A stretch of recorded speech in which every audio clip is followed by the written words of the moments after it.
तर अणुबॉम्ब आता स्वतः ठरवत नाही की कुठल्या सिटीमध्ये जाऊन फुटायचं. पहिल्यांदा मनुष्याची सत्ता, पॉवर ही मनुष्याकडून एका आभासी जगाकडे वळताना दिसते. त्यानंतर एक गोष्ट आणखीन जाणून घेण्यासारखी आहे की AI खोटंही बोलू शकतो. अल्गोरिदम्सना तुमच्यात इमोशन्स जागृत करता येतात हे आजचं सत्य. ज्या गतीने ही गती बदलतीये ना, हा वेग इतका प्रचंड आहे आणि त्याने अनेक धोके निर्माण होतात. जॉब्सपासून आपल्या सायकोलॉजिकल हेल्थपासून ह्या सगळ्या याचे परिणाम आपण आता ऑलरेडी बघतो.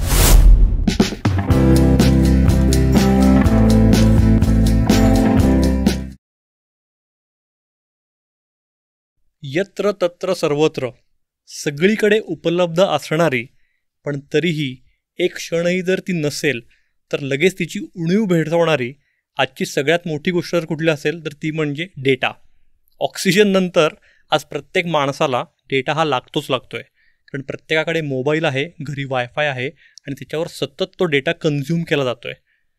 या डेटाचं नेमकं महत्त्व काय आहे आणि गेल्या 5-10 वर्षात त्याचं महत्त्व अचानक काय एवढं वाढलं आहे आणि या डेटामुळेच अनेक नवीन गोष्टी आपल्या कानावर पडत आहेत आणि त्यातला सगळ्यात मोठा कीवर्ड आहे आर्टिफिशियल इंटेलिजन्स. तर या सगळ्याचं विश्व इतकं गुंतागुंतीचं का झालं आहे आणि त्याला अचानक एवढं महत्त्व का आलं आहे, तर हे आपण ग्रंथप्रेमीच्या आजच्या या विशेष भागात जाणून घेणार आहोत. आणि यासाठी आपल्यासोबत एक स्पेशल गेस्ट आहेत जे थेट जर्मनीहून आपल्या स्टुडिओत आलेले आहेत खास आपल्याशी संवाद साधायला.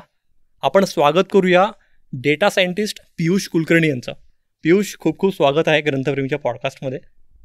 थँक्यू निरंजन. आणि मला ग्रंथप्रेमीच्या पॉडकास्टवर बोलवल्याबद्दल विशेष आभार. पियुषची आणखी एक ओळख महत्त्वाची म्हणजे पियुष हे मराठी लेखक पण आहेत आणि त्यांनी नुकतंच डेटा सायन्स हे अतिशय महत्त्वाचं पुस्तक अच्युत गोडबोले यांच्यासोबत लिहिलेलं आहे आणि मराठीत या विषयावरचं हे पहिलंच पुस्तक आहे. त्यामुळे या पुस्तकाचं हे विशेष महत्त्व आहे.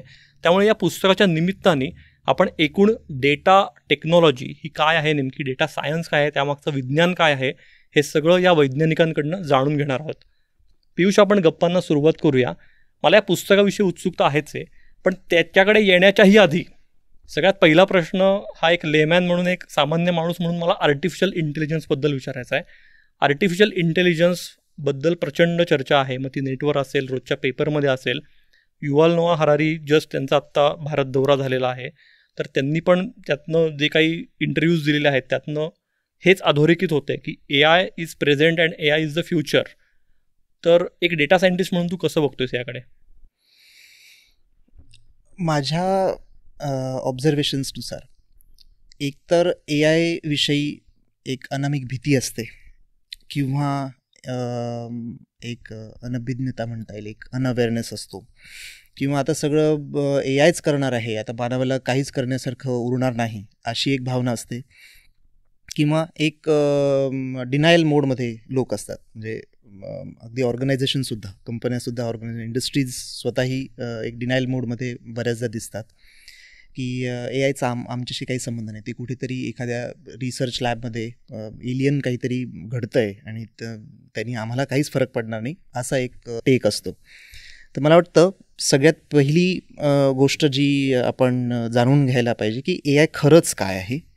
कृत्रिम बुद्धिमत्ता, आपण कुठल्या तंत्रज्ञानाला कृत्रिम बुद्धिमत्ता म्हणू शकतो, ती कुठल्या कुठल्या रूपांमध्ये आपल्यापर्यंत पोचली आहे, वेगवेगळ्या इंडस्ट्रीमध्ये वेगवेगळ्या लेवल्सला ती कशी इम्पॅक्ट करते, आणि AI म्हणजेच काय. मीच थोडंसं तुला थांबवतो, कारण मुद्दा काय होतोय की आत्तापर्यंत गेल्या काही आपण 100 वर्षांचा जरी विचार केला, अनेक नवीन तंत्रज्ञान आली, नवीन टेक्नॉलॉजी आल्या, किंवा अगदी IT चं युग सुरू झालं तेव्हापासून आतापर्यंत अनेक टेक्नॉलॉजी आलेल्या आहेत आणि स्थिरावलेल्या आहेत, काही व्हॅनिश झालेल्या आहेत. पण AI आणि या बाकी टेक्नॉलॉजीज यात नेमका फरक काय? सो आतापर्यंत जेवढी तंत्रज्ञानं मनुष्याने निर्माण केली, मग ते एक साधं उदाहरण चाकू असो का ते अणुबॉम्ब असो, ही सगळी टूल्स आहेत, साधन आहेत, अवजार आहेत. तर AI हे नुसतं एक टूल नसून ते एक एजंटसुद्धा आहे. मग टूल आणि एजंटमधला फरक आपण जाणून घेऊ. तर अणुबॉम्ब आता स्वतः ठरवत नाही की कुठल्या सिटीमध्ये जाऊन फुटायचं, किंवा चाकू हे ठरवत नाही की त्यांनी आपण भाज्या कापायच्या का, त्याने कोणाचा खून करायचा का, तो सर्जरीसाठी वापरायचा. हे डिसिजन मेकिंग जो ते टूल वापरतो याच्याकडे असतं. पहिल्यांदा मनुष्याची सत्ता, पॉवर ही मनुष्याकडून एका आभासी जगाकडे वळताना दिसतीये आणि हे एजंट असल्याचं एक फीचर आहे. मग एजंट म्हणजे नेमकं काय की एजंटमध्ये स्वायत्त असते, म्हणजे एक ऑटोनॉमस डिसिजन मेकिंग असतं, जसं की ऑटोनॉमस व्हेकल झाले, ऑटोनॉमस ड्रोन्स आहेत.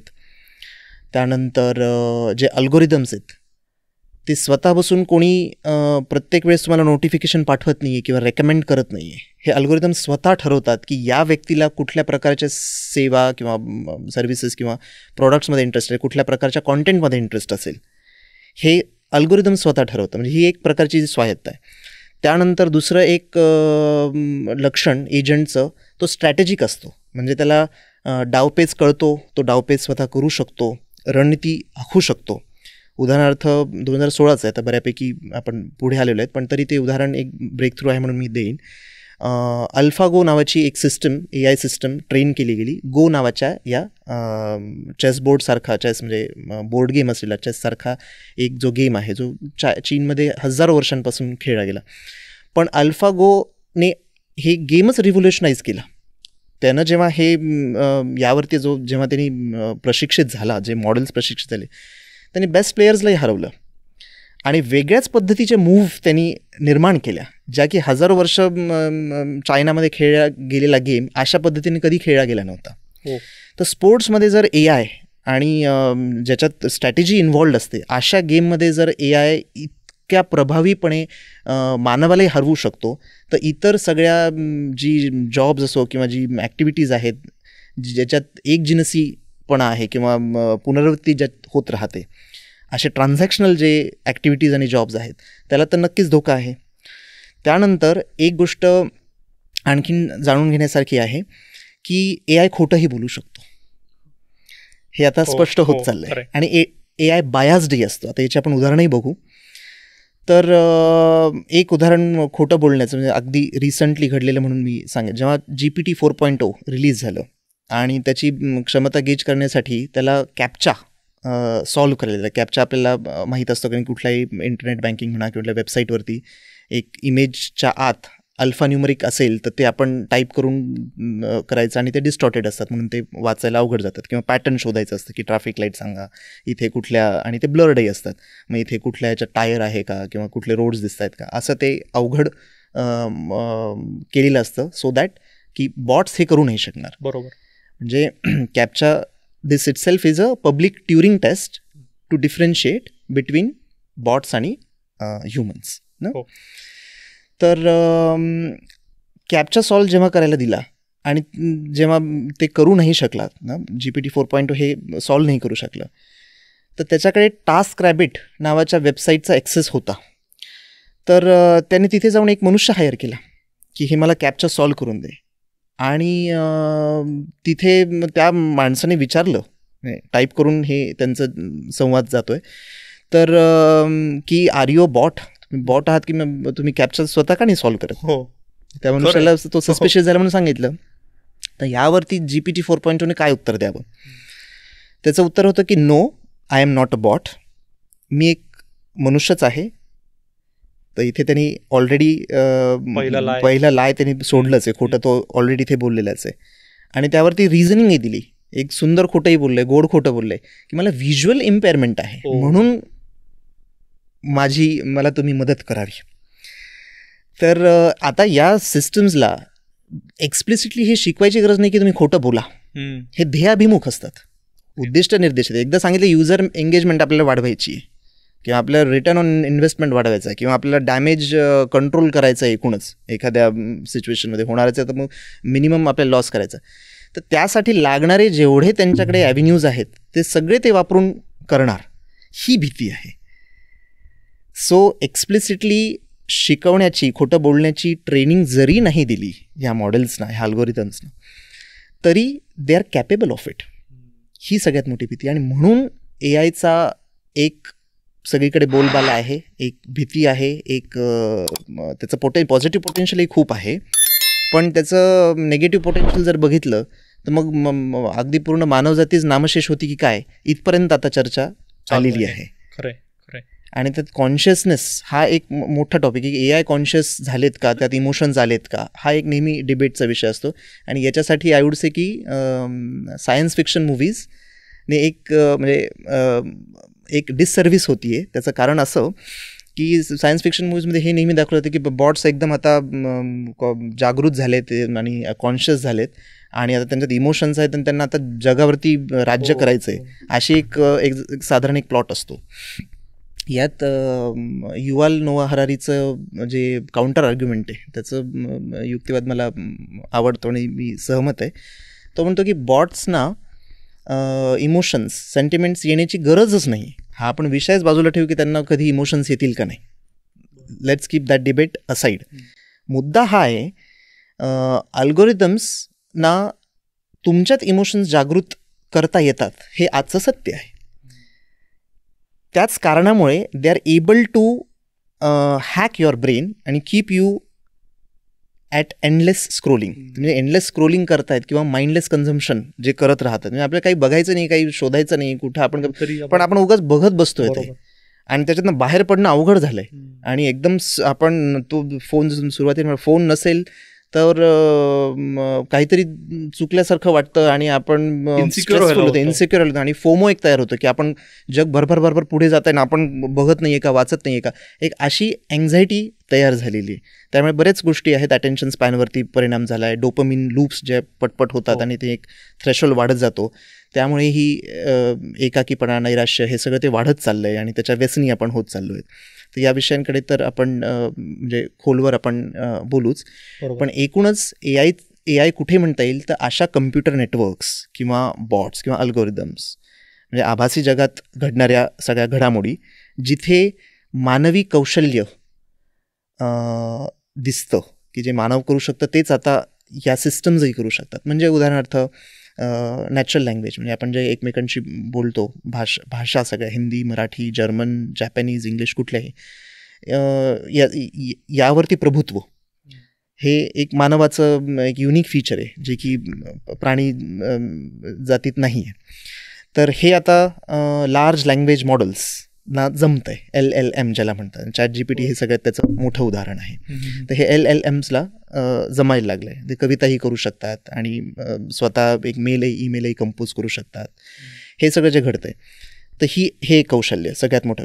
त्यानंतर कम्प्युटर व्हिजन की एक फोटो दिला तर त्यात कुठला व्यक्ती आहे हेही शोधता येणं आपल्याला. तर टॅग्ससाठी ऑटो सजेशन येतं फेसबुकवर इकडे तिकडे किंवा आपल्या गुगल फोटोजमध्ये सगळीकडे. म्हणजे कम्प्युटर व्हिजन हा व्यक्ती नेमका कोण आहे, त्यानंतर ही वस्तू काय आहे. तर मी एक एक्सपेरिमेंट म्हणून मी एक हे केलं, प्रॉम्प्ट दिला की ओवाळायचं होतं म्हणून एक चौरंग होता, त्यावरती फुलं होती, तिथे दिवा होता आणि रांगोळी होती. तर मी त्याचा फोटो LLM मॉडेलवरती टेस्ट केला की याचं डिस्क्रिप्शन काय येईल ना, कारण हा एक खूप युनिक फीचर आहे. हे कुठे असं एक रोड आहे किंवा सिग्नल आहे असं नाही, हे खूप स्पेसिफिक आहे आणि हे आपल्या कल्चरमध्ये आहे. बरोबर ना, ही सगळी एक एकूण ही रचना. तर त्यात मी क्युरियस होते की यात काय होईल नेमकं. तर त्याचं इतकं व्यवस्थित विवेचन, इतकं व्यवस्थित डिस्क्रिप्शन आलं की देर आर फ्लावर्स, त्यातली ही रंग आहेत, या प्रकारची ती फ्लावर्स आहेत. इथे इतकी दिवे आहेत, त्यातला हा LED आहे, हा दिव्याचा, हा तेलाचा दिवा आहे, इथपर्यंत डिस्क्रिप्शन. आणि इथे रांगोळी आहे आणि हे सगळं इंडियन ट्रेडिशनमध्ये घडतं. हो.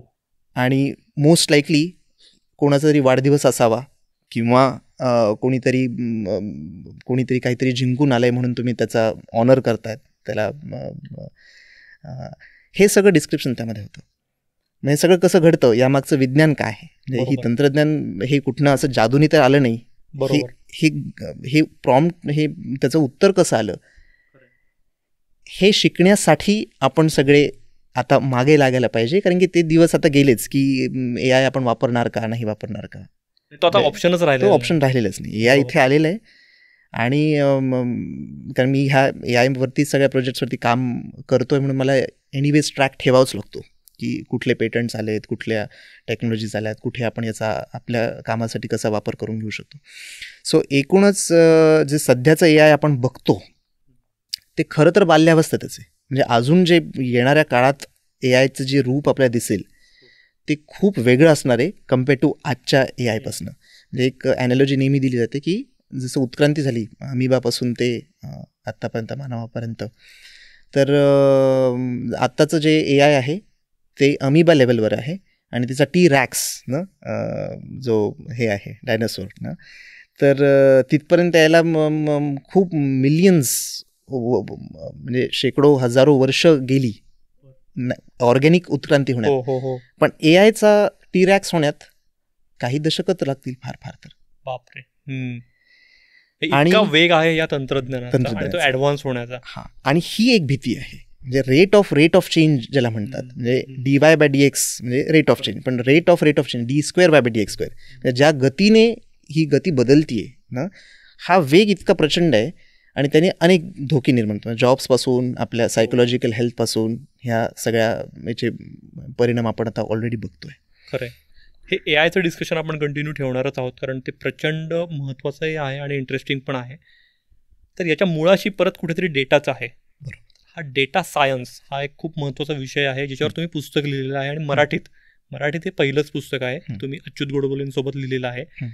तर हे पुस्तक मराठीत लिहावं ही निकड तुम्हाला का वाटली? कारण तुमचे अनेक कोर्सेस तुम्ही स्वतः शिकवता पण, युडेमीवर आहेत, बाकी प्लॅटफॉर्म्सवर पण आहेत, तर इंग्लिशचा ऑप्शन आहेच आहे आणि तो तुम्ही एक्सप्लोर करताच आहात, पण मराठीत हा विषय यायला पाहिजे अशी गरज का वाटली?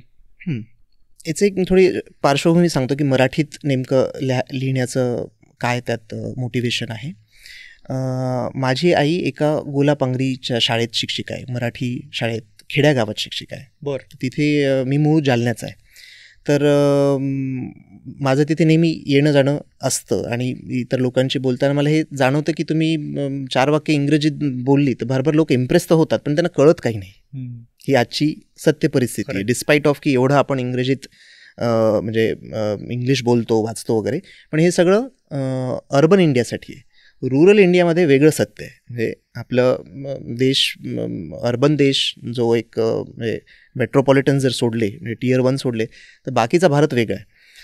मग तिथे मराठीत जर आपण सोप्या शब्दात हे सगळं समजून सांगितलं, जे की येणाऱ्या पिढीसाठी पुढच्या 10-15 वर्षात हे उद्याच्या जगात वापरणं जाणारं एक फार महत्त्वाचं तंत्रज्ञान ठरतं आणि ठरणार आहे, ते जर मराठीत सोप्या शब्दात जर लिहिलं तर हे बऱ्याच लोकांपर्यंत पोचेल. ही एक प्रायमरी त्यात भावना आहेच.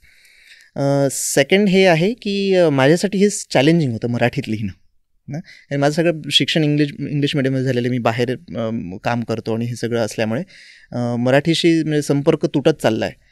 आणि जर मराठीत म्हणजे स्पष्ट सांगायचं, मराठीत जड गेलं मला हे लिहायला. मी मनोगतात हे सगळं सांगितलं आहे आणि हा तांत्रिक विषय त्यातल्या त्यात, त्यामुळे प्रत्येक शब्दाला मराठी शब्द शोधणं जवळजवळ अशक्यच आहे. आणि ती मला असं वाटतं की गरजही नाही आहे, की जे शब्द आपल्या दैनंदिन जीवनात आहेत आणि इंग्लिशमध्ये आपल्याला माहिती आहे ती तशी वापरली तर काही हरकत नाही. फक्त जी मूळ संकल्पना आहे ती सोप्या शब्दात मराठीत जर सांगितली तर खूप लोक याचा वापर करू शकतील, हे पटपट शिकू शकतील. आणि इंग्रजी पुस्तकं यावरती भरपूर आहेत, पण ती सगळी महाग आहेत. 1800, 2000, 2500 अशापासनं सगळी जी चांगली पुस्तकं आहेत ती सगळी प्रचंड महाग पुस्तकं इंग्रजी, ती कळणारही नाही विकत जरी कुणी बऱ्याच लोकांनी घेतली. तर मराठीत हे जर सगळं आपण सांगितलं तर खूप छान होईल, असं एक त्यात भावना आहेच. आणि मलाच असं वाटतं की हे पुस्तक मला 10 वर्षापूर्वी जेव्हा मी सगळं सुरू केलं, हे शिक्षण आणि यात माझा रस वाढला, तेव्हा जर मला हे कोणी दिलं असतं तर मी आज भरपूर पुढे, याहीपेक्षा पुढे गेलो असतो असं मला वाटतं आणि मला पटपट सगळं कळालं असतं. तर मला याचं म्हणजे खूप पॉझिटिव्ह एक्सपिरियन्स आहे या पुस्तक लिखाणाचा. It's a rewarding journey. अगदीच. या पुस्तकाचा तुझ्या मते टार्गेट ऑडियन्स कोण आहे? म्हणजे हे पुस्तक कोणी आवर्जून वाचलं पाहिजे? अर्थातच जे सगळी लोक IT मध्ये काम करतात त्यांच्या तर हा सगळ्यात जवळचा विषय आहे. याच्या व्यतिरिक्त जी लोक व्यवसायात आहेत त्यांनी हे आवर्जून वाचावं, कारण त्यांची जी कॉम्पिटिटर्स आहेत ते जर AI प्रो असतील तर त्यांना धोका आहे. तर त्यामुळे त्यांनी स्वतःला ह्या AI जगाशी ओळख करून घ्यावी. यात ते स्वतःच्या व्यवसायात हे कसं वापरू शकतात याचा गांभीर्याने विचार करावा, आणि बरेच लोक करत आहेतच. त्यानंतर विद्यार्थ्यांनी अर्थातच हे नक्कीच वाचायला पाहिजे. आणि ज्यांनी मराठी वाचन कमी केलं आहे, बंद केलं, त्यांनी हे वाचायला पाहिजे, जरी थोडं जड गेलं तरी. ना, कारण की भाषा ही एक फार म्हणजे संस्कृतीचा पाया आपण म्हणतो. आणि यावरती आता AI आणि LLM सगळे ट्रेन होत आहेत ना. त्यांनी याचं महत्त्व जाणलेलं आहे आणि खूप रिसर्च आहे, म्हणजे आपल्याला माहीत नसतं, पण अनेक देशातनं म्हणजे चायना, अमेरिका, जर्मनी यातनं सगळीकडे आता हे होतो आहे कुंभमेळा. तिथे सगळी डेटा कलेक्शनची लोकं तुम्हाला दिसतील. ती सगळी नेसेसरी अध्यात्मासाठी आलेली असं नाही, पण भारतातला जो डेटा आहे तो खूप डायव्हर्स आहे आणि हे आमच्या मॉडेलसाठी फार महत्त्वाची गोष्ट आहे. म्हणजे बिग डेटामध्ये वीज आपण म्हणतो, एक व्हॉल्यूम, खूप अमाऊंटने डेटा असणं आणि त्यात एक असतं व्हरायटी, हे त्यात महत्त्वाची गोष्ट आहे. त्यामुळे एकसारखा डेटा नाही. मॉडेल्सनं शिकवायचं असेल तर त्याला एक्सपोजर द्यावं लागतं. म्हणजे जसं लहान बाळं शिकतात, त्यांना जितकं तुम्ही एक्सपोजर द्याल तितकं त्यांचं मेंदू तेजस्वी होतं किंवा तेज होतं किंवा त्याचं आकलन वाढतं. तसंच या मॉडेल्सही आहे. न्यूरल नेटवर्क्स हे मानवी मेंदूचंच प्रतिबिंब आहे. जरी मानवी मेंदू आपल्याला 100% आज कळालेलं नाही आहे, त्यात बऱ्याच गोष्टी अजून उलगडायच्या आहेत. एक मिरॅकल असल्यासारखं मानवी मेंदू आहे, पण त्याचं एक रेप्लिका म्हणून न्यूरल नेटवर्क्स तयार होत आहेत. तर हे 3 V's म्हणजे व्हॉल्यूम, व्हेलॉसिटी म्हणजे किती गतीने हा डेटा आपल्याकडे येतो आहे, आणि व्हरायटी. आणि यातल्या त्यात एक असतं व्हॅरिसिटी, म्हणजे किती दर्जेचा हा डेटा आहे. म्हणजे जसं garbage in garbage out he philosophy आहे की जर डेटा हा चांगला क्वालिटीचा नसेल, त्यात इनॲक्युरेसी असेल किंवा बायस असेल, तर मॉडेल्सही बायस्ड बिहेवियर देतात. आणि बायस्ड बिहेवियर किंवा ते एक खोटं बोलणं हा एक ॲस्पेक्ट झाला, पण बायस्ड बिहेवियर ही एजंट असण्याचं एक लक्षण आहे. कारण मिस्टेक होणं वेगळं, खोटं बोलणं डेलिबरेटली हे वेगळं. आणि इनहेरेंटली बायस्ड असणं म्हणजे काय की एखाद्या जॉबवरती आजच्या मागच्या 10 वर्षात कमी महिला काम करतात. लेट्स से कुठली एक सेक्टर ज्यात 95% पुरुष आहेत, 5% महिला आहेत. हाच डेटा जर AI मॉडेल्सला फीड केला की मला पुढच्या वेळेस जेव्हा इंटरव्ह्यू घ्यायचा आहे तर तुम्हाला एक स्कोर दे किंवा एक असेसमेंट दे की या व्यक्तीला घ्यावं का नाही, तर मग डेटाच बायाज असल्यामुळं मॉडेलचे जे प्रिडिक्शन येतील तेही बायाज्ड असतील. मग याला हे करण्यासाठी, कॉम्पन्सेट करण्यासाठी त्याच्यात तांत्रिक सोल्युशन्स पण आहेत की तुम्ही रेस किंवा जेंडर हे at the first place include करूच नका. बरोबर. ट्रेनिंगमध्ये, किंवा केलं तर ते इक्वल प्रपोर्शनमध्ये द्या. हेही त्याचं एक सोल्युशन आहे. अशा वेगवेगळे आहे. आणि स्ट्रेस टेस्टिंग ही AIची करावी लागणार येणाऱ्या काळात. म्हणजे काय की जे उद्दिष्ट आपण ठरवलं आहे ह्या AI सिस्टम डेव्हलप करण्यामागे, त्या व्यतिरिक्त काहीतरी घडतं आहे का जे की मनुष्यासाठी हानिकारक आहे. मी उदाहरण देतो. आत्ता character.ai नावाच्या अमेरिकन कंपनीवरती मेगन जी तिची आई आहे, 14 वर्षाच्या मुलाची आई, तिने आत्ता ह्या 2024मध्ये लॉसूट दाखल केला. कारण त्यानं एक गेम ऑफ थ्रोन्सचा कॅरेक्टर डेव्हलप केला या मुलानं, आणि त्याच्यासोबत त्याचं सारखं जे बोलणं चाललेलं, तर त्याच्यामध्ये त्या बॉटने विचारलं की तुला सुसाईडचे थॉट्स येतात का कधी. तर या मुलाने म्हटलं की तसं तर येतात, पण मला नाही वाटत की मी कधी आत्महत्या ॲक्च्युली करू शकेन. तर या बॉटने काय उत्तर द्यावं किंवा ह्या कॅरेक्टरने काय उत्तर द्यावं की तुला अशक्य काहीच नाही, तू ठरवलं तर तू करूच शकतो. आणि ॲलेजेडली किंवा रिपोर्टेडली त्याने ॲक्च्युली सुसाईड केलं. आणि मग यात या बॉटच्या सूचनेचा किती हात आहे हा फार मोठा प्रश्न आहे. कारण की मनुष्य जेव्हा एक दुसऱ्या मनुष्याशी बोलतो त्यात किती तो वाईट असला तरी त्यात कुठेतरी मानवता असतेच. आणि तो असं सरळ हे तर सांगत नाही ना की तुझं आयुष्य संपलंच आहे. तो धीर देण्याचा प्रयत्न करतो आणि मग त्याच्यातनं एक संवाद होतो आणि त्या संवादातनं मग काहीतरी एक आशेचा किरण असतो आणि मग ते सगळं लोक एकमेकांना सांभाळून घेतात. पण बॉट्समध्ये ही सेन्सिटिव्हिटी असणार का? आणि हा character.ai एक्सप्लिसिटली हेच करावं असं आय डोंट थिंक सो की इम्प्लिसिटली हे केलं आहे, कोड केलं आहे की तू असंच उत्तर दे, जसं आधीच्या उदाहरणांमध्ये झालं. तर असे अनेक उदाहरणं आहेत जे आपण यावरती आपण बोलूच. तू जो महत्त्वाचा मुद्दा अधोरेखित करतोयस बोलताना की बाकी सगळं तंत्रज्ञाने जे मानवाने विकसित जरी केलेलं असलं तरी मानवाचा त्याच्यावर अपर हँड हा असतो. AI ही अशी टेक्नॉलॉजी आहे पहिल्यांदाच अशी आलेली कदाचित की ज्याला माणसाची गरज नाही. एकदा त्यांनी ते डेव्हलप केल्यावर त्याचं ते वर्क होऊ शकतं स्वायत्तपणे. हा सगळ्यात मोठा धोका एक दिसतोय. आत्ता जॉबचाही उल्लेख आला की इंटरव्ह्यूज आणि या सगळ्या गोष्टी, तर पुढची 3 ते 5 वर्ष ही प्रचंड उलथापालथीची असतील आणि अनेक क्षेत्रकाराची नामशेष होतील, जॉब्स जातील, अशी जी भीती सतत व्यक्त केली जाते. तर यात कितपत तथ्य आहे, म्हणजे जॉब्स खरंच जाणार आहेत का नवीन निर्माण होणार आहेत? पण जरी आपण असं म्हणलं की नवीन निर्माण होणार आहेत, तरी जर मशीन ही जर माणसांची कामं करायला लागली तर भारतासारख्या देशाला हे खूप मोठं आव्हान पण असेल का? नाही, जॉब्स नष्ट होत आहेत का हे जर उत्तर आहे, हा जर प्रश्न आहे तर उत्तर होच आहे. कारण आपण ते बघतोय, मोठमोठ्या कंपन्यांनी सरळ हायरिंग फ्रीज केलेली आहे ना, आणि ते स्पष्टपणे सांगतात की आम्हाला हायर करायचंच नाही. नवीन जॉब्स निर्माण होत आहेत का, तर हो, नक्की होत आहेत. पण आता यात फरक काय, म्हणजे हे नेहमीच घडलेलं आहे. म्हणजे कोडॅकसारख्या कंपनी पण नष्ट झाल्या, आपण काही सगळं जग संपलं नाही. त्याच्या कॉम्पिटिशनमध्ये डिजिटल सगळी व्हिडिओग्राफी, फोटोग्राफी हे सगळं वाढलं आणि तीच जॉब निर्माण झाली. तर म्हणजे इंडस्ट्रीज नष्ट होतात, नवीन निर्माण होत आहेत, काही नवीन नाही. पण आता जे मी सांगितलं की ज्या गतीने हे बदलतं आहे, हे धोक्याचं आहे. म्हणजे तुम्हाला एक उदाहरण सांगतो, याचा समाजावर काय परिणाम होतो, एकूण देशावरती काय परिणाम होतो.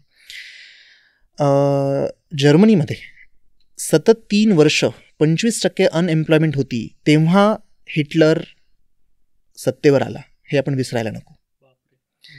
मग हा जो फेज असतो ज्याच्यामध्ये एक हाईप असते, एक भरभर गोष्टी बदलत आहेत आणि त्या बदलाला आपण जेव्हा ॲडॅप्ट करू शकत नाही किंवा एकूणच एखादा देश, एखादा समाज करू शकत नाही, तिथे हा धोका आहे.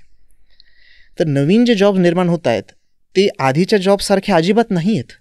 खरं, हा धोका आहे. मग ह्या लोकांना तिथे जर ट्रेन करायचं असेल, रिट्रेन करायचं असेल, अपस्किल करायचं असेल, अपग्रेड करायचं असेल, तर तुम्हाला खूप मोठं इन्फ्रास्ट्रक्चर लागेल, इन्व्हेस्टमेंट लागेल आणि ट्रेनर्स, मेंटॉर्स लागतील जे हे तुम्हाला घडवून देतील. मी कंपनी चालवतो, माझ्याकडे 50,000 एम्प्लॉईज आहेत आणि आता मला दिसतंय की हेच मी जे माझं जे काम आहे ते आता भरभर AI टूल्स करू शकतात. तर मला ह्या सगळ्या लोकांना रिओरिएंट करण्यासाठी, ते टूल्स वापरण्यासाठी सुद्धा जड जाऊ शकतं, डिपेंडिंग ऑन एज, डिपेंडिंग मानसिकता आहे का नवीन शिकण्याची. तर येणाऱ्या काळात म्हणजे तांत्रिक शिक्षण हे तर महत्त्वाचं आहेच आहे, पण त्याच्यासोबत हे मी 3 A's नेहमी सांगतो की ॲडॅप्टेबिलिटी, अजायलिटी आणि अटेन्शन स्पॅन. ह्या 3 गोष्टी तुमच्यात जर असतील तर तुम्ही मार्केटमध्ये नेहमी कॉम्पिटेटिव्ह राहाल. मग याची कारणं काय, तर ॲडॅप्टेबिलिटी म्हणजे काय, नवीन वातावरणाशी आपल्याला जुळून घेता येणं, ती क्षमता असणं आणि ती इच्छाही असणं. आणि अजायलिटी, मानसिक चपळता, म्हणजे पटपट आपल्याला हे बदल जर झाला तर आपल्यात तशी ती चपळता हवी की आपण नवीन एन्व्हायरमेंटमध्ये पटकन अजायली मूव्ह होऊ, नवीन शिकू, रिस्किल करू. सो उदाहरणार्थ म्हणजे 3 महिने समजा माझा आज जपानसोबत प्रोजेक्ट आहे, मग पुढचे 3-6 महिने जर्मनसोबत आहे, मग पुन्हा 9 महिने अमेरिकनसोबत आहे आणि मी मूळ भारतीय आहे.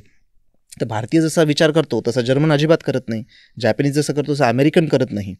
आणि ती जर त्यांना जर आपल्याला केटर करायचं आहे तर आपल्यात चेंजिंग द हॅट्स क्विकली हे जे आहे हे असणं गरजेचं, म्हणजे अजायलिटी महत्त्वाची. आणि अटेन्शन स्पॅन, त्याचं कारण असं की एकूणच आपली हे लेवल कमी होत चालली आहे, लक्षपूर्वक काहीतरी गोष्ट सातत्याने करण्याची ही कमी होत चालली आहे, आपण बघतोच आहे. म्हणजे आणि विशेष करून लहान मुलांमध्ये हे तर आणखीन त्यांचं जर घडायचं अजून सगळं, तर त्यांच्यासाठी तो विशेष महत्त्वाची गोष्ट आहे. मग त्यासाठी आपल्याकडे भारतीय परंपरेत सगळे चांगले शास्त्र उपलब्ध आहे, योग, ध्यान, मेडिटेशन जे आहे, विपश्यना, हे सगळी जी टूल्स आहेत, जे आध्यात्मिक आपल्याकडे पारंपरिक सहज आपल्याला मिळालेली म्हणजे हेरिटेज म्हणून हे सगळं जे मिळालेलं आहे हे आपण सोडायला नको. आणि हे काहीतरी कोणीतरी एझोटरिक आहे किंवा हे कोणीतरी रिटायरमेंट झाल्यानंतर करायच्या गोष्टी आहेत, म्हणजे फालतू गोष्टी आहेत, ह्या वेळ कसं तरी घालवायचा म्हणून करण्याच्या गोष्टी नाही आहेत.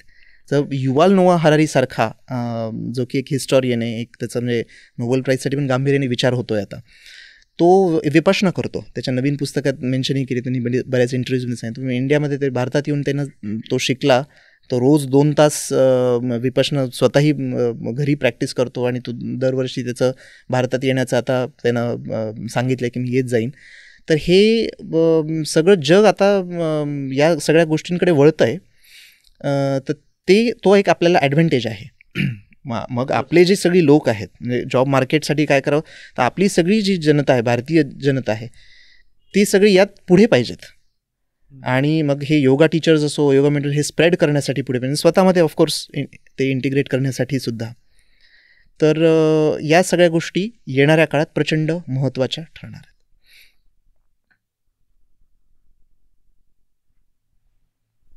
AIचे काही टूल्स शिकल्यानं वार्षिक 42 लाख पॅकेज आहे अशी एक जाहिरात युट्यूबवर मला तरी सारखी दिसते. आता ते पण प्रत्येकाला वेगवेगळ्या दिसत असतील ॲड्स. पण म्हणजे AI टूल्स आपण जर आज विचार केला तर आमच्यासारख्या सामान्य माणसांना फक्त ChatGPTच माहिती आहे. तर ही AI टूल्स नेमकी काय आहेत, ती शिकायची कशी, आणि जे आत्ता शाळा कॉलेजमध्ये आहेत त्या मुलांनी नक्की या टेक्नॉलॉजीकडे कसं बघायला पाहिजे? सो यात 2 गोष्टी आहेत. एक डोमेन नॉलेज ज्याला आपण म्हणतो, म्हणजे मी आर्किटेक्ट आहे उदाहरणार्थ, किंवा मी रेडिओलॉजिस्ट आहे.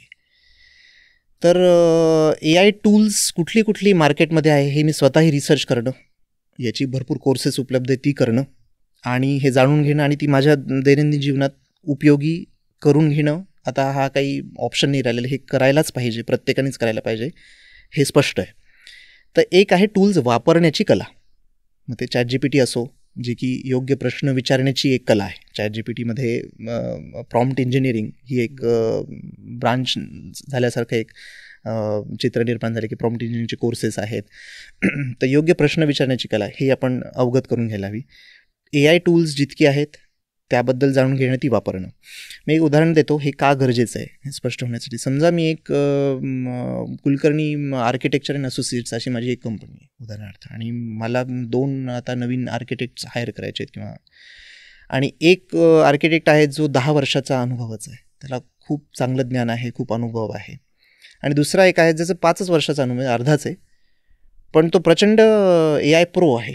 त्याला सगळे टूल्स माहिती आहेत, त्याला कसं प्रॉम्प्ट्स लिहायची हे माहिती आहे, याचा वापर त्याच्यासाठी कसं करायचा हे त्याला व्यवस्थित येतं. त्याला डेटा लिटरेट आहे तो, let's say AI literate, data literate आहे. तर माझ्या समोर प्रश्नच आहे की उत्पादकता कोणाची जास्त राहणार. तर मी हा कॅन्डिडेट बीला प्रेफर करेन कम्पेअर्ड टू A, आणि फार तर कॅन्डिडेट बीचं काम तपासण्यासाठी काही तास मी कॅन्डिडेट Aला हायर करेन, असं चित्र निर्माण होऊ शकतं. बरोबर. मग ही गिग इकॉनॉमीकडे आपण वळतोय. म्हणजे अनुभवी लोक आहेत, त्यांनी AI टूल्स, डेटा लिटरसी, या सगळ्या मशीन लर्निंग काय, डीप लर्निंग काय, जनरेटिव्ह आहे काय, यामधले फरक काय, आपल्या डोमेनमध्ये कशी वापरले जातात, यासाठी सगळा अभ्यास सुरू करणं. म्हणजे जे सगळी लोक डोमेन एक्सपर्ट्स आहेत त्यांनी AI प्रो होणं किंवा AIचे बेसिक्स तरी जाणून घेणं, त्यातलं गणित, त्यातली प्रोग्रामिंग हे पण जाणून घेणं. आणि जी लोक AIमध्ये आहेत, AI डेव्हलपर्स आहेत, त्यांनी प्रत्येक डोमेनमध्ये, प्रत्येक विषयांमध्ये इंटरेस्ट घेणं. तर मला समजा आज समजा जर मला याच्यामध्ये स्टॉक मार्केटच्या प्रोजेक्ट्सवर काम करायचं, म्हणजे एकूण फायनान्स सेक्टरमधलं मला काही AI मॉड्यूल्स बनवून द्यायचे असतील, तर मला फायनान्स सेक्टर चालतं कसं, फायनान्सचा मूळ उपयोग काय, आणि स्टॉक मार्केट कसं चालतं, म्युच्युअल फंड्स म्हणजे काय, लॉंग शॉर्ट ह्या ज्या सगळ्या इंटरनल टर्मिनॉलॉजीज असतात, इंडेक्स फंड्स काय आहेत, हे सगळं जाणून घेणं. आणि नसेल माहीत तर ती इच्छा असणं, ती तयारी असणं हे गरजेचं आहे. म्हणजे मी केमिस्ट, फिजिसिस्ट आणि स्पोर्ट्स पीपल या सगळ्यांसोबत मी काम करतो. तर थेट माझा केमिस्ट्री, फिजिक्सशी काही संबंध नसला, ते स्पोर्ट्स मी खेळत जरी नसलो, तरी ती लोक कशी विचार करतात, त्यांची दिनचर्या कशी आहे, ती कुठले स्टेप्स रोज करतात, किंवा त्यांना एकूणच रिसर्चमध्ये कुठल्या दिशेने जायचं आहे हे मी जाणून घेणं गरजेचं आहे. बरोबर. आणि त्या हिशोबाने त्यांच्यासोबत काम करणं, म्हणजे हे सगळे जे स्टेक होल्डर्स आहेत, म्हणजे ट्रेडिशनल IT मध्ये हे आपण करतोच, पण त्यामध्ये कमीत कमी काय करायचं हे नक्की असतं, की स्क्रीनवर मला हे दाखवा, मला ही इथे बटन हवं, इथे ड्रॉपडाऊन असं म्हणजे एक्सप्लिसिटली लोक सांगू शकतात सॉफ्टवेअर बनवायचं असेल तर, एक ॲप्लिकेशन बनवून घ्यायचं असेल तर. पण AIमध्ये तसं नाही आहे. AIचं पोटेन्शियलच इतकं आहे की आपण सगळे मिळून, सगळे डोमेन एक्सपर्ट्स, AI एक्सपर्ट, हे सगळे मिळून आपण आता शोधतोय की काय वापर करता येईल. हा फरक आहे. तर ह्या दोघांमधनं संवाद व्यवस्थित झाला पाहिजे, तर ही सगळी टीम प्रोडक्टिव्हली काम करू शकेल. आणि येणाऱ्या काळात यामुळे मल्टी पोटेन्शियल असणं गरजेचं आहे. एक उदाहरण मी आता सांगतो की 2-3 आठवड्यापूर्वीच एक पालक आले होते आणि त्यांनी म्हणजे माझा हा मुलगा आहे आणि हा कधी क्रिकेट खेळतो आणि उत्तम खेळतो, मग याचं लक्ष असतं की आता नाही मी डान्स क्लासेसला तर मी डान्स करतो, मग मला सायकोलॉजीमध्ये इंटरेस्ट आहे, मी सगळे पुस्तकच वाचत बसतो आणि अभ्यासातही चांगला आहे, पण आम्हाला काळजी की नाही करावं काय नेमकं न, हे सगळंच करतो मग पुन्हा सोडून देतो, मग त्याचं प्रायोरिटी बदलते आणि मग करायचं तर कुठलं कारण येणाऱ्या काळात यापैकी कशाला महत्त्व आहे हे सांगा. आणि त्यांचं एकूणच असं म्हणजे एक हे होता टेक होता की तुम्ही हे सांगावं की आता हेच कर आणि यातच करिअर कर आणि बाकी सगळं विसरून जा, अशा प्रकारे मी त्याला सांगावं, असा एक त्यांचा एक मला जाणवलं की असं त्यांना हवं आहे, अपेक्षित आहे. मी म्हटलं मग हे लक्षण जे आहे ते म्हणजे एक न धड 12 भर चिंध्या असं नाही आहे, हे मल्टी पोटेन्शियलचं लक्षण आहे, हे तुम्ही आधी जाणून घ्या, मग मी त्याच्याशी बोलतो. मग 2025मध्ये आपलं नेमकं काय काय अचीव करायचं आहे यावर आपण चर्चा करू की तुझं प्रायमरी गोल काय, प्रायमरी करिअर काय, पण सेकंडरी करिअर काय, टर्शरी करिअर काय, हेही आपण सोबत डेव्हलप करू शकतो. म्हणजे ऑलरेडी हा फॉर्मॅट परदेशातल्या शिक्षण उच्च शिक्षणात आहेच आहे की तुमचं मेजर्स काय मग मायनर्स काय हे झालं. म्हणजे आता असा काळ आला आहे की मी सायकोलॉजिस्ट म्हणून शिक्षण घेईन, काही वर्ष मी त्यात राहीन, पण मग मी लेखक म्हणून पुढे येईल, पण मग मी सोशल मीडिया इन्फ्लुएन्सर पण बनू शकतो आणि मला रेस्टॉरंट्समध्ये खूप फूड इंडस्ट्रीमध्ये खूप फूड बेवरेज, तर मी ह्या सगळ्या अनुभवाचा आणि माझ्या सगळ्या नेटवर्कचा वापरून करून मी तोही धंदा चालवू शकतो, तोही व्यवसाय करू शकतो. म्हणजे मला असं वाचलेलं आठवतंय की आजच्या पिढीला त्यांच्या पूर्ण करिअर जर्नीमध्ये 3 ते 4 वेळेला करिअरच बदलावं लागणार अशा रिपोर्ट, त्याची तयारी पाहिजे प्रत्येकाची, आणि त्याच्यासाठी तुम्ही जे म्हणत की अडॅप्टिलिटी पाहिजे आणि एजिलिटी पाहिजे, तर ते त्यासाठी पाहिजे. हां, आणि अटेन्शन स्पॅन जो तिसरा माझा ए आहे तो यासाठी, कारण आपल्याला जर वेगवेगळी तंत्रज्ञान शिकून घ्यायची तर कुठलंही पुस्तक वाचायचं म्हणा किंवा कुठलंही लेक्चर पूर्ण आपल्याला करायचं, कोर्स करायचा आहे किंवा कोणाकडनं शिकून घ्यायचं, त्यासाठी अटेन्शन स्पॅन असणं हे मूलभूत आणि हे बेसिक आहे, तर आपण ते नवीन शिकून घेऊ. राईट. आपण या सगळ्या कोर्सेसचा एआयचा उल्लेख करतोय, तर तुम्ही पण काही कोर्सेस घेता, युडेमीवर तुमचे काही कोर्सेस आहेत, अजून बाकी प्लॅटफॉर्म्सवर पण आहेत, त्याविषयी सांगाल आम्हाला? हो, तर मी ब्लॉग्स माझं आहे, मीडियमवरती ब्लॉग्स मी लिहितो, लिंक्डइनवरती पण आर्टिकल्स आहेत, आणि आता मी मराठीत लिहिणं भरपूर सुरू केलं आहे, कारण मला असं वाटतं की त्यात लिहायला पाहिजे. म्हणजे जड गेलं मला किंवा वाचकाला तरी ते लिहायला पाहिजेच, कारण त्यात ऑडियन्स पण त्याची भरपूर आहे ज्यांना याची खऱ्या अर्थाने गरज आहे. आणि डेटाबेस नावाने एक माझं युडेमीवरती पण कोर्स आहे, तुम्ही बघूच शकता. आणि ब्लॉग झालं, त्यानंतर मायक्रो लर्निंग जी आहे त्याला एक आता नवीन एक महत्त्व प्राप्त झालं आहे, कारण की 10 तासाचा मी कोर्स जर लॉन्च केला तर कित्येकांना त्यातल्या कुठल्या भागामध्ये इंटरेस्ट आहे हे गेज करणं आवडतं, पण मायक्रो लर्निंगमध्ये सहसा सगळ्यांना इंटरेस्ट असतो जाणून घेण्यात, आणि मग त्यांना लॉंग फॉर्मॅटमध्ये ते पुढे जाऊ शकतात.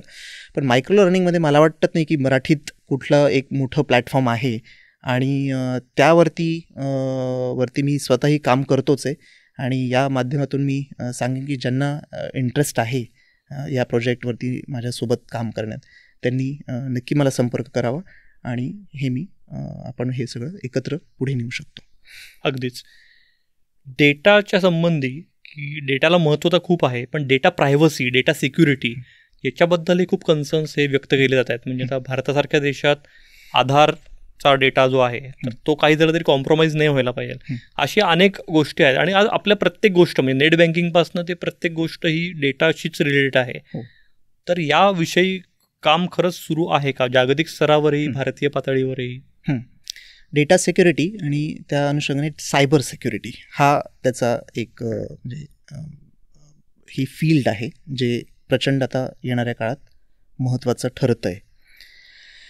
सो इंडस्ट्री 4.0मध्ये एकूण 9 टेक्नॉलॉजीज सांगितलेल्या आहेत, त्यातलं सायबर सिक्युरिटी हे पण एक आहे.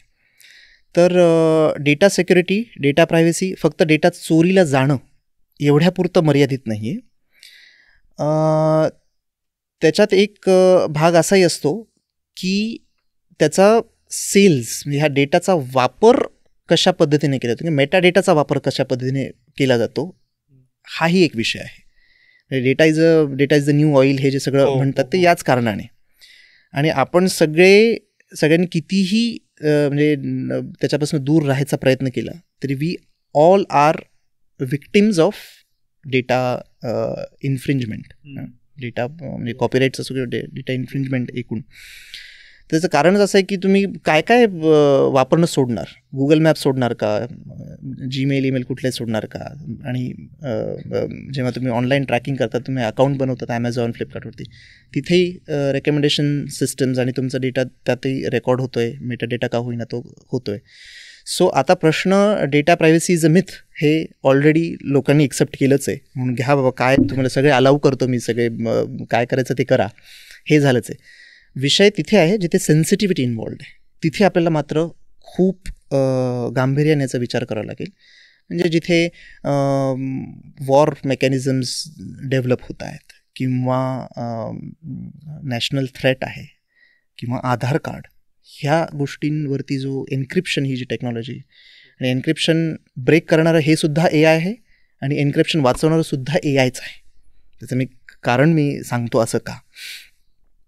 जेव्हा जनरेटिव्ह AI आपण जेव्हा म्हणतो, म्हणजे ज्याच्यात भरभर टेक्स्ट नवीन निर्माण होतं, जे एक्झिस्ट करत नाहीत, जे अस्तित्वात नाही, तेही आपल्याला LLMमधनं दिसतात. ChatGPT सारख्या टूलमधनं किंवा कविता निर्माण होतात, किंवा व्हिडिओज ऑडिओज निर्माण करण्यासाठी टूल्स जनरेट करणारे जनरेटिव्ह AI हे डेव्हलप करण्याचं त्यात बरेच वेगवेगळे अल्गोरिदम्स आहेत. पण त्यातलं एक मॉडेल असंही आहे ज्याच्यात जनरेटिव्ह आणि ॲडव्हर्सरी असा खेळ चाललेला असतो. त्याचा अर्थ असा की एक बॉट आहे जो हे सगळं तयार करत चालला आहे, आणि ॲडव्हर्सरी आहे त्याचं काम हे की हे ओळखणं की हे मनुष्याने केलं आहे का बॉटने केलं आहे. आणि जर त्यानं ओळखलं की 100 जनरेट केले, त्यातले एक समजा 80 बॉटने केले होते आणि 20 मानवाने केले होते, तर हा ॲडव्हर्सरी सतत सांगत राहतो की यातलं कुठलं बॉट आहे, कुठलं मनुष्याने केले. आणि जेव्हा त्याला हे भेद कळत नाही, ह्या दोघांमधलं क्लासिफिकेशन त्याला जमत नाही, किंवा फार कमी ॲक्युरेसी आली, तेव्हा हे जनरेटिव्ह मॉडेल चांगलं आहे असं ठरतं. तर ह्या इंटरॅक्शनमधनंच हे मॉडेल शिकत राहतं. कारण जनरेशनला जे आहे, जनरेटिव्ह मेकॅनिझमला हे शिकत राहणं आहे की ॲडव्हर्सरी काय टेक्निकने हे शोधतोय की हे बॉट जनरेटेड आहे का ह्युमन जनरेटेड आहे. तर यात नॉईज आणि ह्या सगळ्या प्रकारे की किती नॉईज असेल तर हे ह्युमन जनरेटेड आहे. म्हणजे मनुष्य जेव्हा बोलतो किंवा लिहितो त्यात 100% सुसंगतता असते तसं नाही. त्याला जे उत्स्फूर्तपणे जे सांगतोय ते तो एक फॅक्टर असतो. पण AI जनरेशनमध्ये तसं नाही आहे. त्या LLMचं जर तुम्ही व्यवस्थित अभ्यास केला तर तुम्हाला कळेल की काही टर्म्स तो खूप जास्त वापरतो, काही संज्ञा तो वापरतो, काही नाही वापरत, किंवा एकच संज्ञा खूपदा वेगवेगळ्या प्रकारे वापरतो, किंवा त्यात एक सर्टन म्हणजे टेक्स्टमध्ये पण एक पॅटर्न दिसतं. हे सगळं तपासण्याचं अल्गोरिदम म्हणजे ते ॲडव्हर्सरी अल्गोरिदम आहे. तर AI सायबर सेक्युरिटी थ्रेट पण बनू शकतो आणि सायबर सेक्युरिटी ॲसिस्टंट पण बनू शकतो. कारण की हे ट्रान्झॅक्शन बॉट करतोय आणि जलद गतीने हजारो समजा आपल्या टूल्सवरती तशा प्रकारचं येत आहे, हे बॉटच बघू शकतो. एक मनुष्य त्याची नंबर क्रंचिंग हे आपला स्ट्रेंथ नाही आहे. राईट. नंबर क्रंचिंग हे मशीन कम्प्युटर्सचं ही स्ट्रेंथ आहे. भरभर कितीतरी GB डेटा भरभर त्याचं ॲनालिसिस करायचं आणि त्याचं सारांश काढायचं आणि त्यात पॅटर्न शोधायचं, ही मशीनची स्ट्रेंथ, ही मानवाची स्ट्रेंथ नाही आहे. म्हणूनच सायबर सेक्युरिटी हा विषय, किंवा डेटा प्रायव्हसी, डेटा सेक्युरिटी, यात AIचा वापर म्हणजे एथिकल हॅकिंग आणि एथिकल वापर याचा होणं गरजेचं आहे. आणि त्याच अनुषंगाने म्हणजे चोर पोलिसचाच खेळ आहे, त्याच अनुषंगाने हे ब्रेक कसं करायचं, विकेस्ट पॉईंट, एखादी ऑपरेटिंग सिस्टम हॅक करायची असेल त्यातलं विकेस्ट लिंक काय, विकेस्ट पॉईंट काय, हे आधी शोधलं जातं आणि मग त्याच्या अनुषंगाने काय करता येईल हे ठरवलं जातं. तसंच एकूण डेटा प्रायव्हसी, डेटा सेक्युरिटीमध्ये कुठे वीक स्पॉट्स आहेत हे शोधून AI ही तुम्हाला सांगू शकते की तुमच्या एकूण नेटवर्कमध्ये इथे हे लॅक्युनाज आहेत आणि हे तुम्ही बदलायला हवं. यालाच डेटा सिक्युरिटीला जोडून अजून एक मुद्दा येतो कॉपीराईट्सचा. हो. आणि आत्ताची जी रिसेंट केस जी आहे, सुचीर बालाजी, इंडियन ओरिजिन सायंटिस्टच तो होता, ओपन AI या कंपनीत तो पूर्वी काम करत होता, आणि त्याची सुसाईड. आणि त्यांनी जे काय म्हणू आपण की जे बाहेर आणण्याचा प्रयत्न केला त्याच्या ब्लॉगद्वारे मला वाटतं. तर या सगळ्याकडे तुम्ही कसं बघता? एकतर सुचीरने जे लिहिलं ब्लॉगमध्ये, तुम्ही पूर्ण ब्लॉग वाचलेला आहे, बराच मोठा ब्लॉग आहे आणि संपूर्ण टेक्निकल तो ब्लॉग आहे, पण त्याचा मी सारांश सांगतो. सेक्शन 107 मला वाटतं त्या कॉपीराईट इन्फ्रिंजमेंट ॲक्ट चे 4 फॅक्टर्स त्याने सांगितलेत कुठले आहेत, ज्याने हे ठरतं की समजा मी हा टेक्स्ट लिहिला आहे आणि हा मी पब्लिश केला, याचा कॉपीराईट माझ्याकडे, आणि तो टेक्स्ट जर तुम्ही वापरला तर तुम्ही कुठल्या उद्देशाने वापरला हे एक त्यातलं फॅक्टर आहे. आणि त्या पद्धतीने तुम्ही वापरल्यामुळे माझं जे ओरिजिनल क्रिएशन आहे त्यावरती त्याचा काय परिणाम होतो हाही एक त्यात एक फॅक्टर आहे. तर सुचिरने त्याचं फार टेक्निकल ॲनालिसिस दिलेलं आहे आणि टेक्नॉलॉजीच्या लोकांनी तरी ते नक्की वाचावं. तो ब्लॉग शोधावा, तो अवेलेबलच आहे सगळीकडे. तर त्याचा सारांश असा आहे की स्टॅक ओव्हरफ्लो नावाची एक वेबसाईट आहे, जी की नॉलेज शेअरिंग कम्युनिटी, जी टेक्नॉलॉजी लोकांना सगळ्यांना माहिती आहे, जिथे तुम्ही जाऊन प्रश्न विचारू शकतात आणि तुमच्या प्रश्नाला उत्तर अनेक इतर टेक्नॉलॉजीचे लोक देतील, किंवा तुम्हाला पडलेला प्रश्न ऑलरेडी असेल तर त्यात व्हेरीफाईड उत्तर कुठलं आहे ते जाऊन आपण तिथे बघतो आणि त्याचा आपल्या कामात कसा वापर करता येईल, हे नॉलेज शेअरिंगसाठी ती कम्युनिटी आहे. तर असं निदर्शनास आलं की LLM मॉडेल्स जी वाढली आहेत, आणि त्यांनी सांगितले, सुचिरनी पर्टिक्युलर सांगितले, ChatGPT बद्दलच बोलतोय मी असं नाही, इन जनरल LLM मॉडेल्स आणि कॉपीराईट्सबद्दलचा माझा विषय आहे. तर जर स्टॅक ओव्हरफ्लोवरतीच माझं मॉडेल जर ट्रेंड असेल तर जी नवीन लोक येणारी आहेत ती प्रश्न स्टॅक ओव्हरफ्लोवर जाऊन शोधणार का माझ्या LLM मॉडेलवरनं त्याची उत्तरं शोधणार, जे की आणखीन छान क्युरेट करून मी सांगू शकतो, माझं मॉडेल सांगू शकतं, आणि फक्त स्टॅक ओव्हरफ्लो आणखीन सोर्सेसवरनंही माझे मॉडेल ट्रेन्स आहेत, म्हणून माझं उत्तर आणखीन दर्जेदार असेल. मग एकूणच ज्या डेटावरनं हे मॉडेल ट्रेन झालं आहे त्याच डेटाला हा डायरेक्ट कॉम्पिटिशन नाही का, हा मूळ मुद्दा आहे. समजा एखाद्याने पुस्तक लिहिलं आहे आणि त्यावरती मी क्रिटिक केलं आहे, जे पॉझिटिव्ह निगेटिव्ह सांगितले, तर माझा उद्देश, त्या लेखकाचा जो मूळ उद्देश होता ज्ञान पसरवण्याचा किंवा त्याचे मत मांडण्याचा, हा माझा नाहीच आहे. माझा फक्त हा मुद्दा आहे की हे पुस्तक चांगलं आहे की वाईट आहे, किंवा कशा अर्थाने चांगलं आहे कशा अर्थाने वाईट. तर आमच्या दोघांमध्ये कॉन्फ्लिक्ट ऑफ इंटरेस्ट नाही.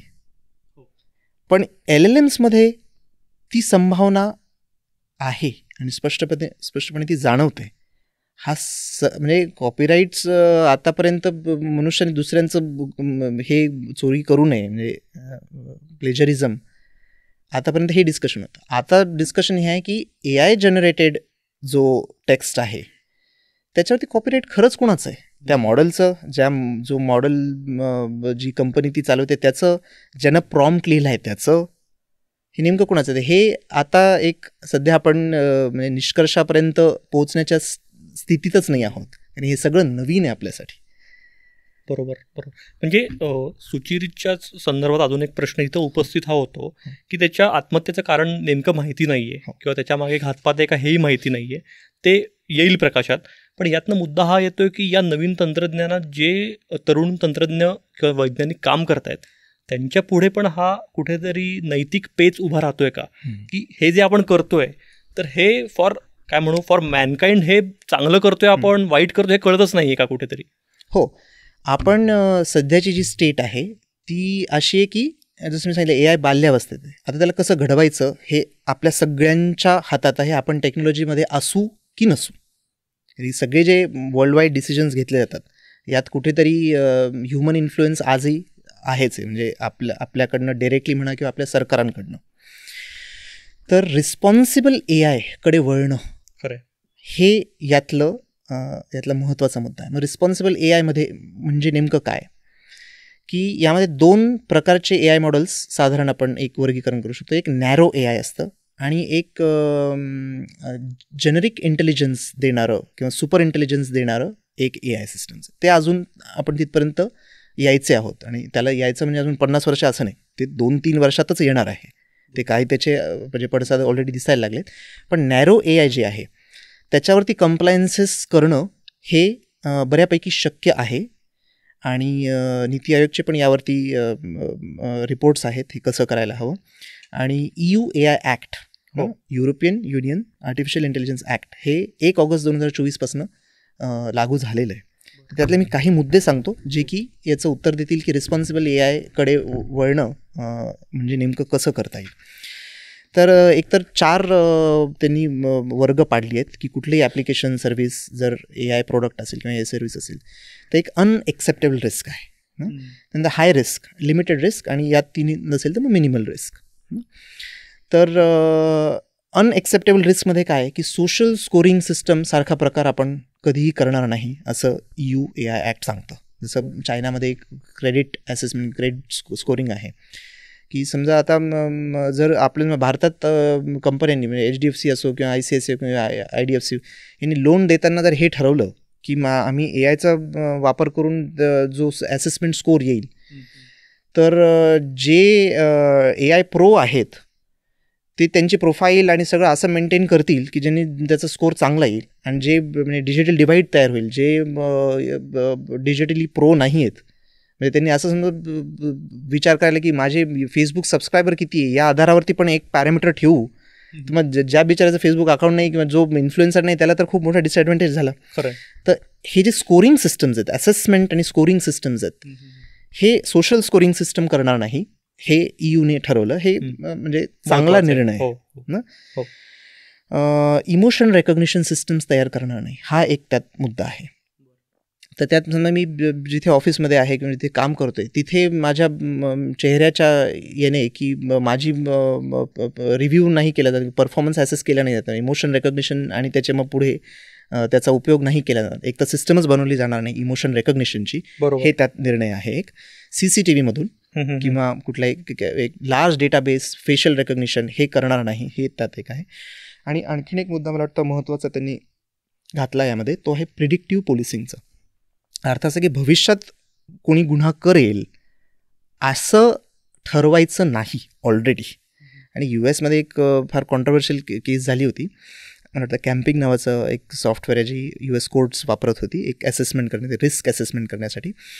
तर त्यात एक कृष्णवर्णीय आहे आणि एक व्हाईट मेल आहे, आणि याचा कृष्णवर्णीचा रिस्क स्कोर यापेक्षा भरपूर जास्त होता. आणि जेव्हा ते दोघंही बाहेर पडले आणि काही वर्षात त्यांचं पुन्हा त्यांचं लाईफ बघितली, तर ॲक्च्युली यानं गुन्हे तेवढे केले नाही किंवा केलेच नाही या कृष्णवर्णी माणसाने. येणे आणखी व्हाईट मेलनी ॲक्च्युली त्याची भरपूर क्रिमिनल रेकॉर्ड्स आहेत. तर कोर्ट्सपर्यंत जर हे असं आलं तर हे बायास ऑलरेडी आला ना. स्टॅटिस्टिकली जरी असं असेल, जसं मी आधी महिलांचं हे उदाहरण दिलं होतं, तर तसंच स्टॅटिस्टिकली जरी असं असेल की एक प्रकारच्या कम्युनिटीमधनं क्राईम जास्त घडतोय, पण इंट्रेन्सिकली ती कम्युनिटीज वाईट आहे असं या स्कोरिंगमुळे बायास फॉरवर्ड होतोय. ती तशी का वागते हे सगळ्यांनी, हा विवेक आहे, हे सगळ्यांनी विचार करून त्यांना मग मदत करून, त्यांना मग त्याच्यामागे पॉवर्टी आहे का, त्याच्यामागे कमी शिक्षण हे आहे का, त्यांच्यावरती एक प्रकारचं कुठलं राजकीय दडपण आहे म्हणून असं सगळं घडतंय का, हे मनुष्य बघू शकतो, करू शकतो. बरोबर. पण हे सगळे जर मॉडेल सांगू लागली, म्हणजे ह्युमन इन द लूप न ठेवता जर अशी AI सिस्टम्स डेव्हलप होऊ लागली, जे की सुपर इंटेलिजन्सचं स्वप्न आहे, जी पुढची येणारी जी पिढी आहे, एक नवीन डिजिटल स्पीशीज AI मध्ये जी निर्माण होणार, आणि ही डिजिटल स्पीशीज मनुष्य निर्माण करणार नाही, सध्याची AI सिस्टम्स करतील. आणि आपण अशा AI सिस्टम्स बनवतो की नवीन AI सिस्टम्स त्या तयार करू शकतील. तर हा प्रचंड मोठा धोका आहे. तर ह्युमन इन द लूप ठेवणं, जिथे एस्पेशली क्रिटिकल डिसिजन मेकिंग आहे आणि ज्यात सायकोलॉजी इन्वॉल्ड आहे, ज्यात पोटेन्शियल आहे की एक मनुष्य खूप मोठा चांगला, त्याच्यातनं विवेकानंदही घडू शकतो आणि त्यातनं काहीतरी टेररिस्टही घडू शकतो, ही जेव्हा संभाव्य घटना असते, मग त्याला आधीच घोषित करायचं नाही. भविष्यात घडणारी गुन्हे ऑलरेडी त्याच्यात तुमच्या ॲनालिसिसमध्ये आली नाही पाहिजे, याच्यासाठी त्यांनी तरतूद केली. तसंच रिअल टाईम बायोमेट्रिक आयडेंटिफिकेशन सगळीकडे पसरली नाही पाहिजे, बिकॉज त्यात डेटा सिक्युरिटी, डेटा प्रायव्हसीचा प्रश्न असतो. हे सगळं त्यांनी केलं आहे. म्हणजे ॲक्ट्स बऱ्याचदा असं होतं की ॲक्ट्स खूप चांगले आहेत. म्हणजे ग्लोबल वॉर्मिंगबद्दल पण चर्चा अनेक दशकं सुरू आहे आणि त्याच्यावर करायला पाहिजे सगळ्यांना कळतंय.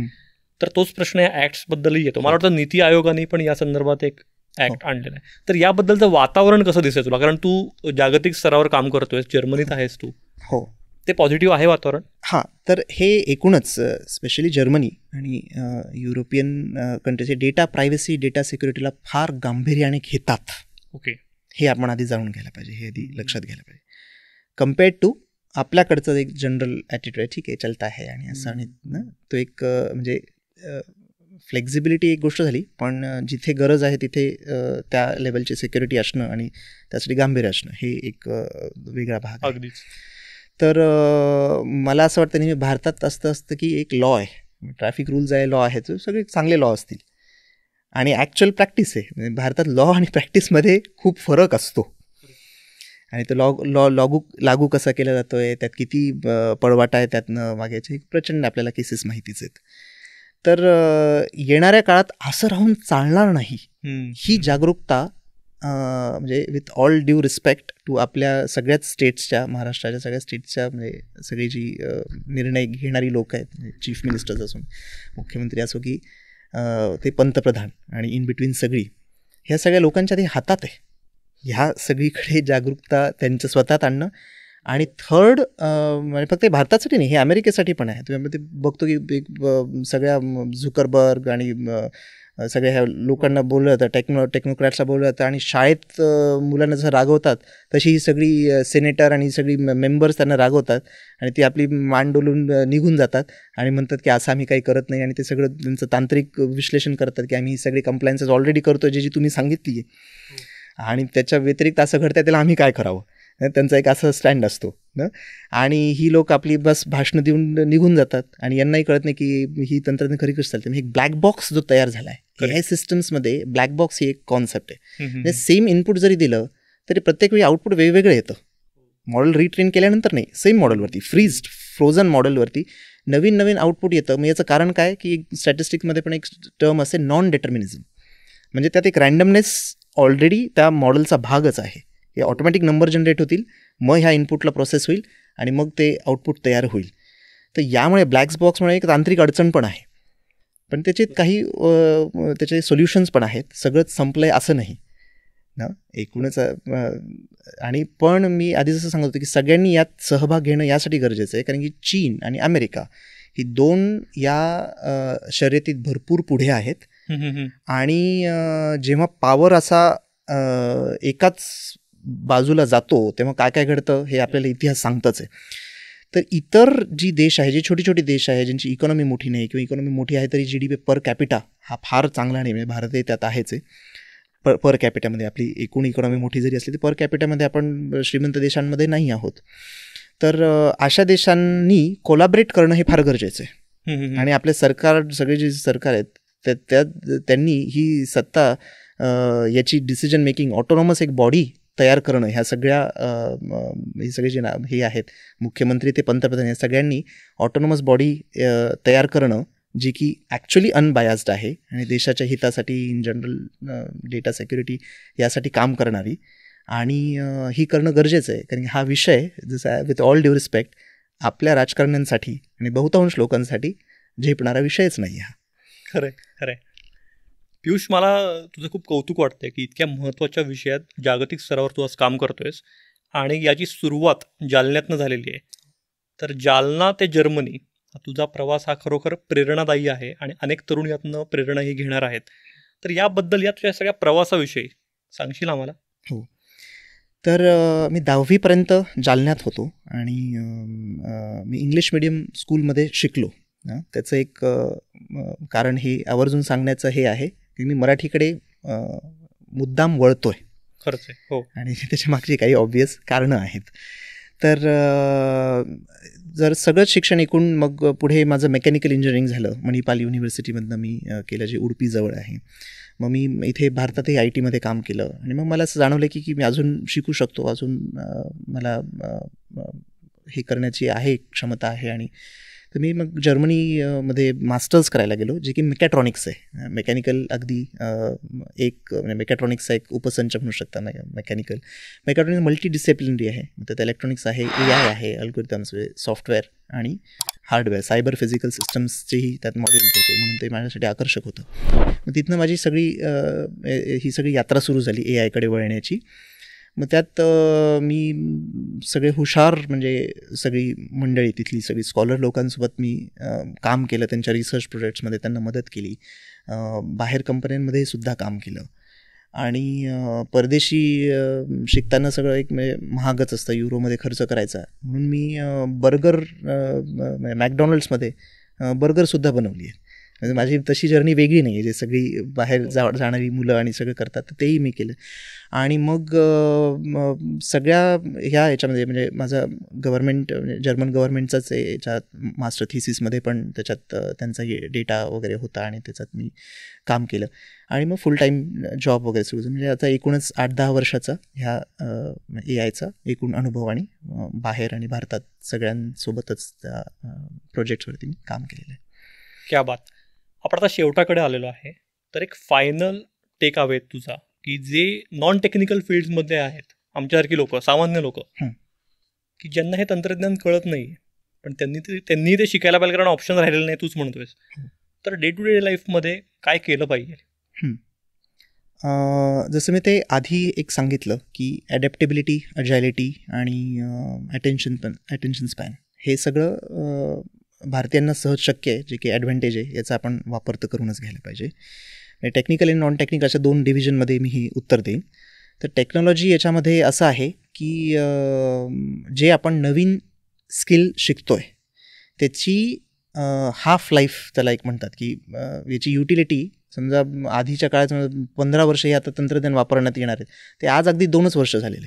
पण कॉन्स्टंट अपग्रेडिंग, अपस्किल कडे आपलं लक्ष पाहिजे. नवीन वेगवेगळ्या प्रकारचे तंत्रज्ञान शिकणं, मग त्याच्यासाठी कोर्सेस उपलब्ध आहे आणि बरेच फ्री कोर्सेस आहेत ना. सर्टिफिकेशन पाहिजे तर त्यात काहीतरी ॲड करावं लागतात पैसे, पण बहुतांश सगळे कोर्सेस फ्री आहेत.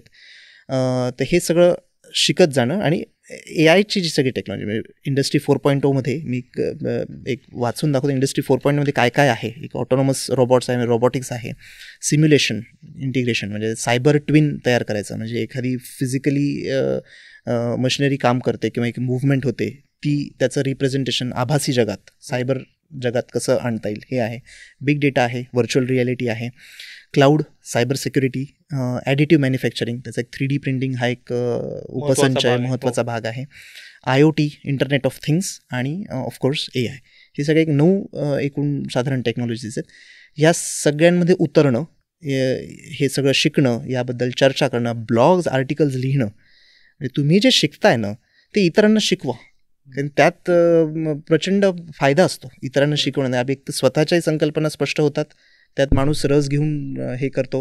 आणि त्याच अनुषंगाने मला जे प्लॅटफॉर्म्स आणि आपण याच्याविषयी बोललो की मराठीत तंत्रज्ञान शिकवणारी कोर्सेस आली पाहिजे, त्यात आपण सगळे इतर विद्यार्थ्यांना इन्व्हॉल्व करू, की तुम्हाला जे येतं ते तुम्ही इतरांना शिकवा, त्यात इतर एक्सपर्ट मेंटॉर्स म्हणून राहतील, असं एक त्यात माझी एक संकल्पना आहे.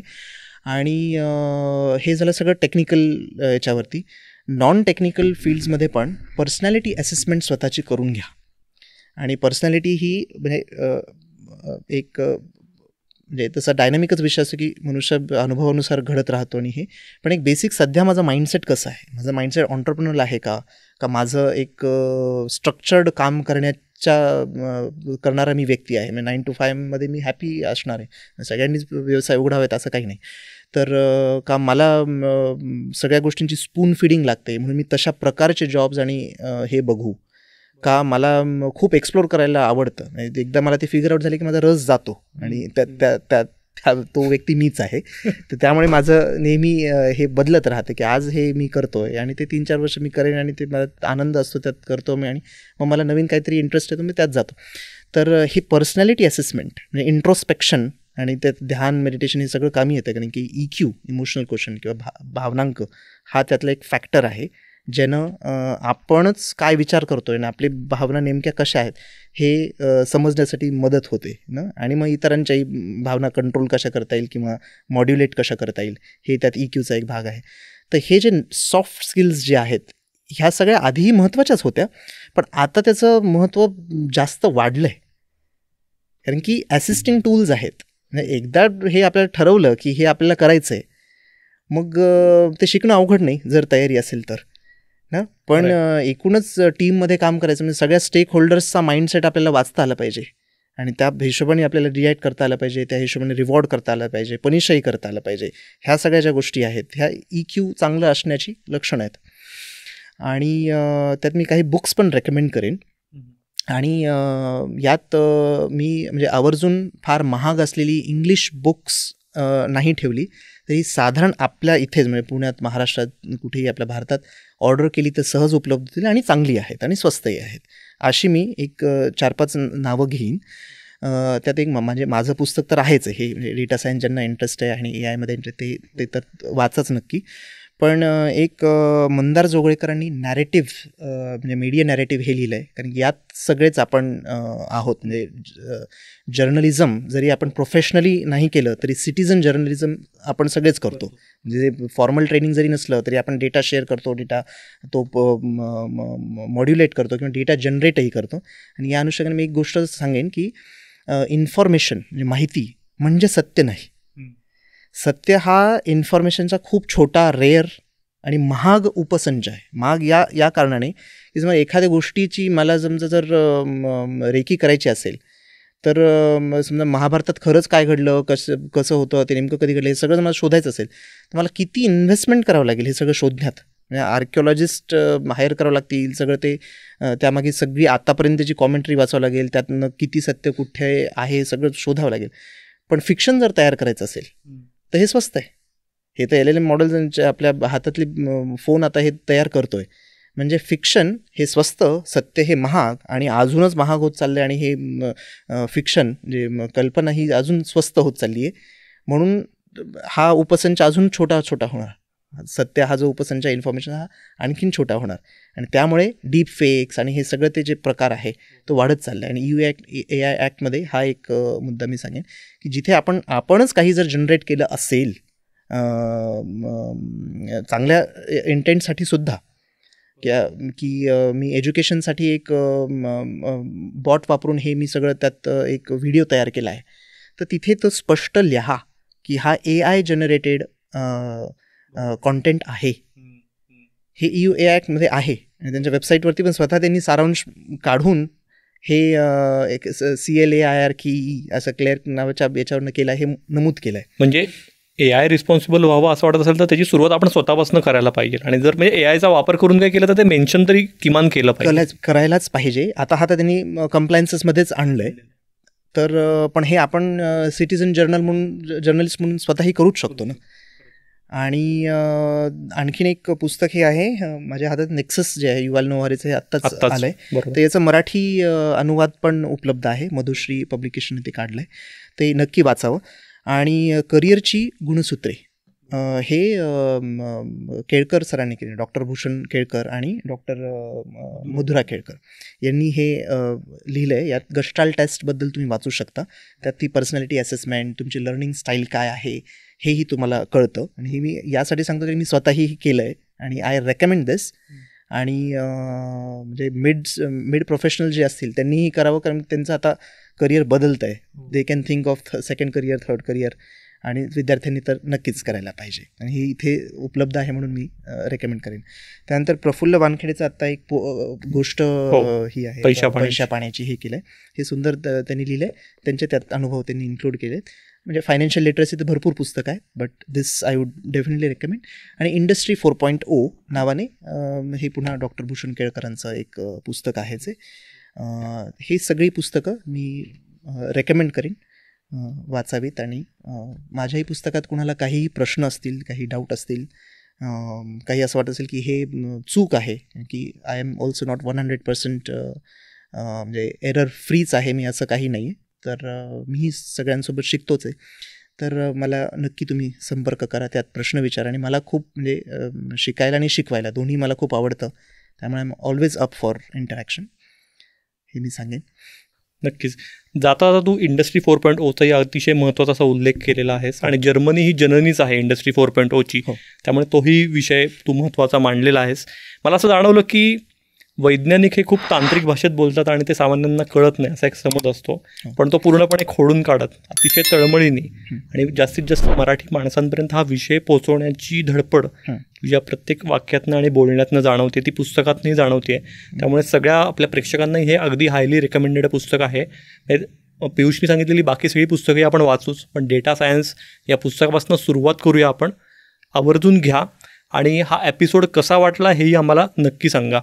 पियुष, तू तुझ्या खूप बिझी शेड्यूलमधनं वेळात वेळ काढून आलास ग्रंथप्रेमी पॉडकास्टवर आणि इतके तुझे खरोखर मौलिक विचार मांडलेस. तुझं मनापासून आभार. Thank you so much.